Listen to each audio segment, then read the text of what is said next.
అమలాపురం అనే చిన్న గ్రామంలో సిద్ధు అనే యువ కళాకారుడు ఉండేవాడు. అతని పెయింటింగ్స్ చాలా ప్రసిద్ధమైనవి. కానీ కొద్ది రోజులుగా అతను వేసిన బొమ్మలపై రాత్రికి రాత్రి అన్యమైన రేఖలు కనిపించసాగాయి. మొదటిసారి ఇది పొరపాటేమో అనుకున్నాడు. కానీ ప్రతిరోజు అవే రేఖలు మరింత క్లియర్గా అర్థవంతంగా మారాయి. ఈ ఆలోచనలు అతనిని వెంటాడుతుండగా సిద్ధు తన స్నేహితురాలు అనన్యను కలిశాడు. అనన్య ఓ చరిత్ర ప్రొఫెసర్, పురాతన లిపుల పట్ల ఆసక్తి కలిగిన వారు. ఆమె ఆ రేఖలను గమనించి అవి శతాబ్దాల క్రితం అమలాపురం ప్రాంతంలో వాడిన ఒక ప్రాచీన తెలుగు లిపి అని తెలుసుకుంటుంది. ఆ రాత్రి సిద్ధు నిద్రపోయినట్టు నటించి తన క్యాన్వాయిపై ఏం జరుగుతుందో గమనించేందుకు కళ్ళు తెరిచే ఉంచాడు. అర్ధరాత్రి 12 గంటలకు ఓ చల్లని గాలి విసురుగా వీసింది.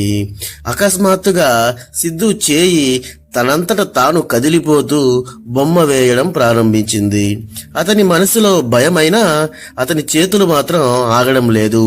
చివరకు చిత్రంలో ఒక పురాతన గుడి రూపం వస్తుంది. అది గ్రామంలోని ఓ పాత బావి దగ్గర ఉండే అవకాశం ఉందని తెలుసుకుంటాడు. సిద్ధు, అనన్య మరుసటి రోజు ఆ బావి దగ్గరికి వెళ్తారు. అక్కడ తవ్వకాలు జరిపి చూస్తే ఓ వాస్తవం తెలుస్తుంది. శతాబ్దాల క్రితం ఓ కళాకారుడు తన చివరి చిత్రాన్ని పూర్తి చేయకుండానే మరణించాడట. ఇప్పుడు అతని ఆత్మ తన కళను పూర్తి చేసేందుకు సిద్ధును ఉపయోగించిందని తెలుసుకుంటారు. ఈ నిజాన్ని తెలుసుకున్న సిద్ధు ఆ రాత్రి ఇంటికి వెళ్ళి చివరి తుడిమాటుగా ఆ పెయింటింగ్ ని పూర్తి చేస్తాడు. బొమ్మ ముగిసిన వెంటనే ఒక్కసారిగా గాలి వీచి ఆ రహస్య రేఖలంతా మాయమవుతాయి. మరుసటి రోజు ఉదయం గ్రామస్తులు ఓ ఆశ్చర్యకరమైన విషయం గమనిస్తారు. ఎక్కడైతే ఆ బావి ఉందో అక్కడ నేల బీటలు వారిపోవడంతో శతాబ్దాలుగా మరుగున పడి ఒక గుడి ఉంటుంది. అది బయటపడుతుంది.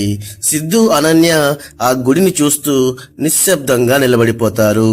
ఈలోపు ఒక్కసారిగా శూన్యంలో నుంచి ఓ స్వరం వినబడుతుంది. నా చిత్రం పూర్తయింది.